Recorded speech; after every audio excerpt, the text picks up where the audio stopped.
All right, so steak demo. Cooking steak is something that's pretty simple at home, but I'm going to describe all like the nuances of it and a lot of the little details that I feel that a lot of videos miss online. So this is a New York right here. I've done nothing to it except season it with salt and pepper and leave it out for an hour. And the reason why you want to leave your steak out, if possible, is so that the temperature of the meats can equalize. So it's gonna be quicker to cook and it's gonna be more even. So you don't end up with a result like, an outside that's overcooked and an inside that's completely raw. And a lot of videos online for some reason say 1 minute, or no, no, no, 1 minute, 5 minutes to leave out your steak.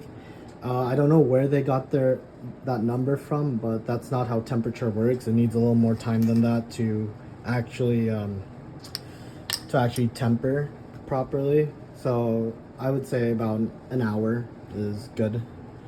And the next thing I wanted to talk about is the oils and fats that you use for cooking. So you definitely want to use an oil that's neutral in flavor and has a high smoke point.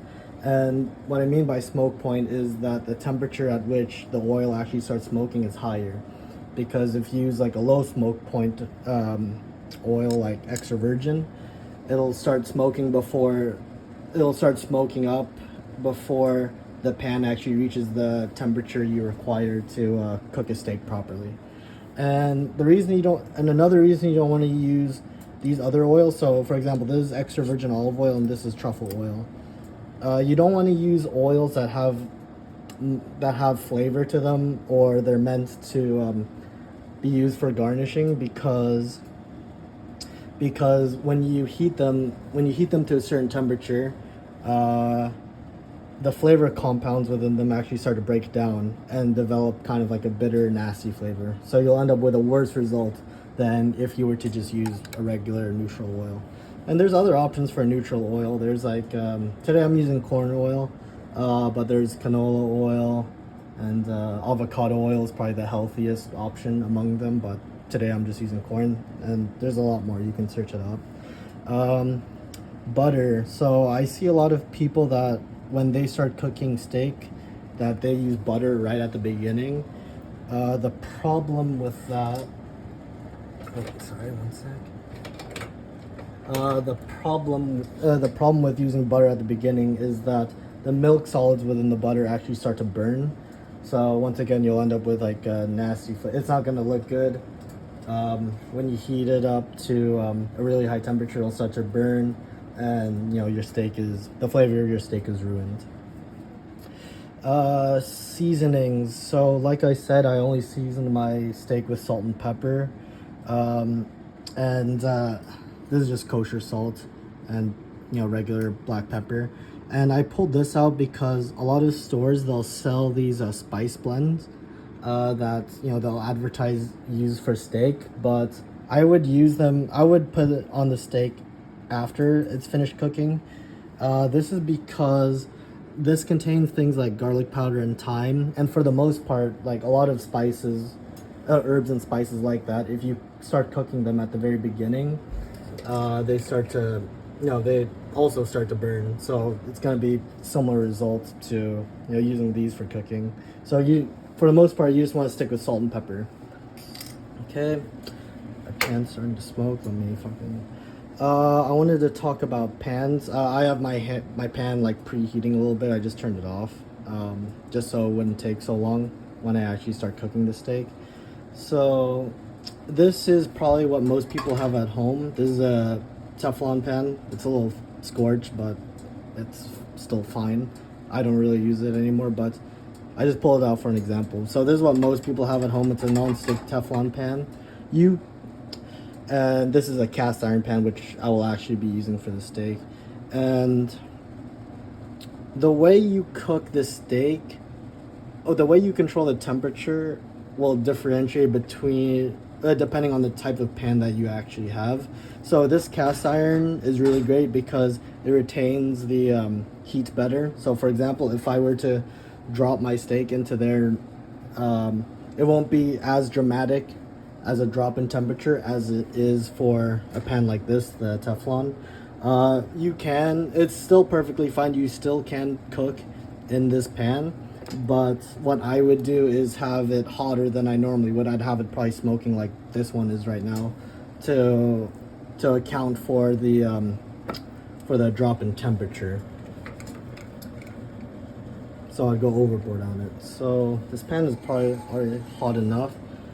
I'm gonna start putting oil.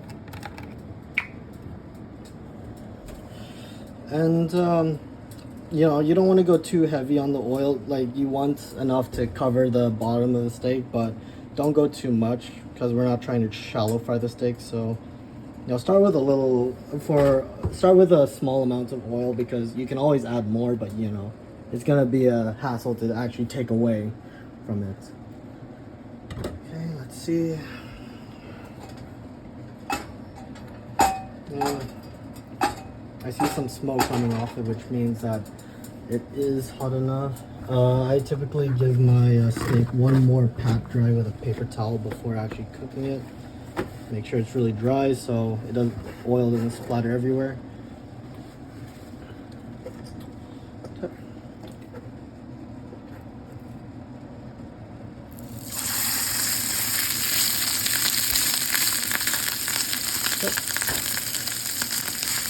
This is a bigger steak than I thought.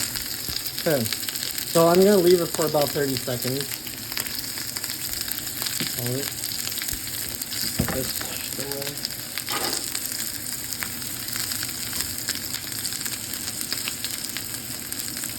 away. And don't be afraid of moving your steak around. So it's an old wives' tale that you shouldn't move a steak around.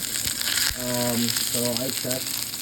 So the reason I move the steak around, like, and I'm not talking about anything crazy, I literally just do this movement here, just like that, right? And that's because when I drop the steak in, there was a drop in temperature in this particular spot of the pan, so I move it to this side here, okay?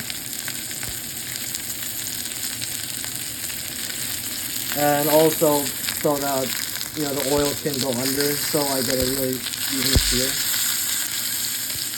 So I would lift the steak and swirl the oil a little bit so that the oil actually covers the center of the pan.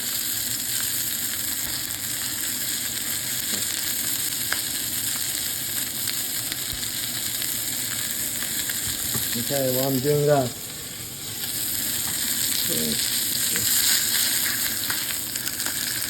yeah, that's looking pretty good already.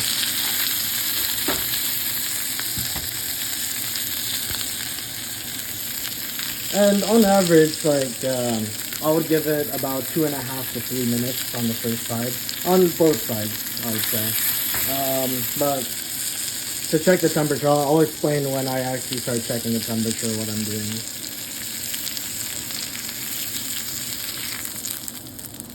That's a really nice fish.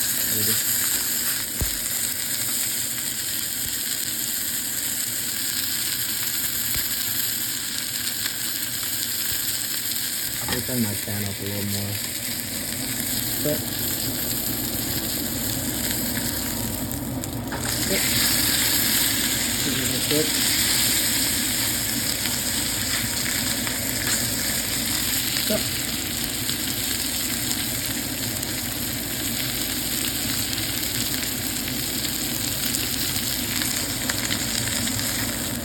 And you know, when I move it around, I'm not doing anything crazy. I'm just literally lifting it and moving it to the side, and that's it.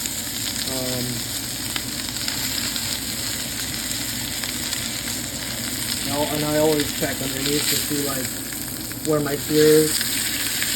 And sometimes if there's like a little spot where I want like a better sear, I just lightly touch it for like maybe 10 seconds. Nothing crazy.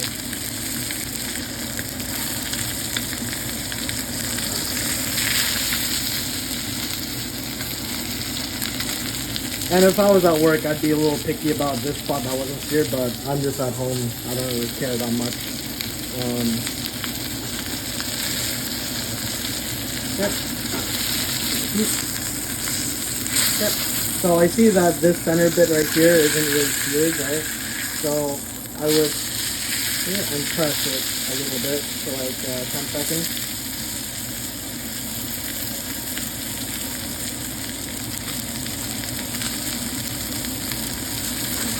Yep. Move it a little bit for 10 seconds.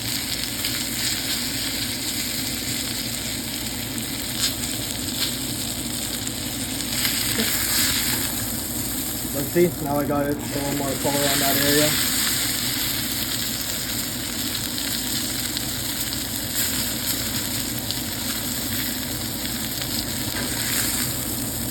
Yeah. So this isn't cooked yet, but I want to demonstrate something real quick. I'm going to move this pan so it's not continuing to smoke up. So there's several ways to check the temperature of the steak that to see how far you are. So let me turn the fan down so you can hear me better. A lot of videos you watch will talk to you about touching the steak. So like, you can, judging by the softness, the temp, if it's medium rare, medium, whatever. The problem with that, especially for people who are starting out, is that the cut of the steak will affect that a lot. So for example, if I had this New York side by side with like a filet that's cooked at they're both cooked at exactly 125 degrees, they're gonna feel a lot more different because a filet is much more tender and soft compared to a New York. So touching it only works if you have a lot of experience if you have a lot of experience cooking with a lot of different types of steaks. For me, even professional chefs still use this.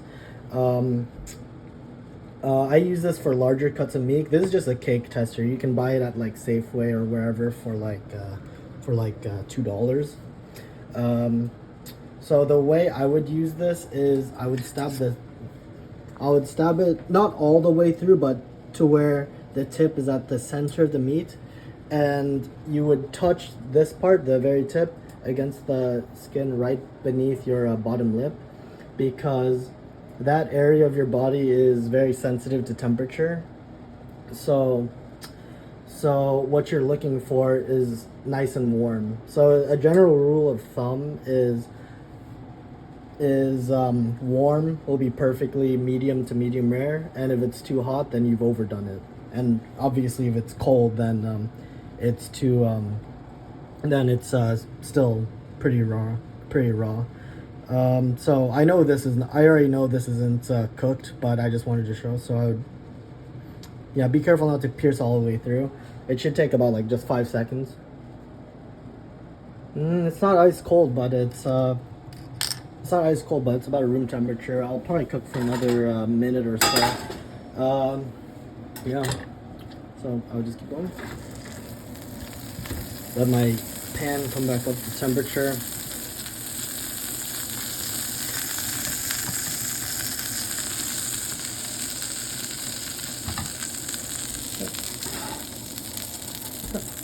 But yeah, for home cooks or people just starting out, I would strongly recommend this. I would not recommend a thermometer because the probe is like so much thicker than this. So when you're actually poking the meat, it'll actually start losing its juices. With a small little needle like this, it wouldn't affect it that much. It shouldn't. It's not something that'll ruin the steak, basically. And yeah. Once you get used to it, it'll just help you be way more consistent with your steaks. Like I said, even chefs use it, so there's no shame in using one of these. Okay.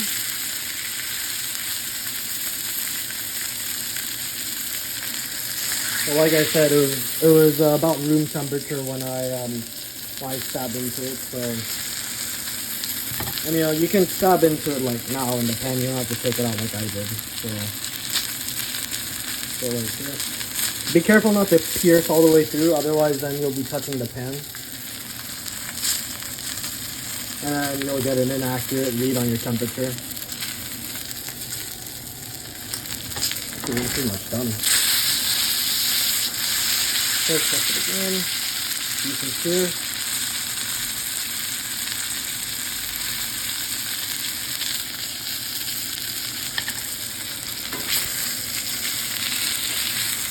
Well, I'm gonna go with that. So, if I were to, let me put the meat here for now. Clean up a little bit. Turn that shit off. Let me move this pan off.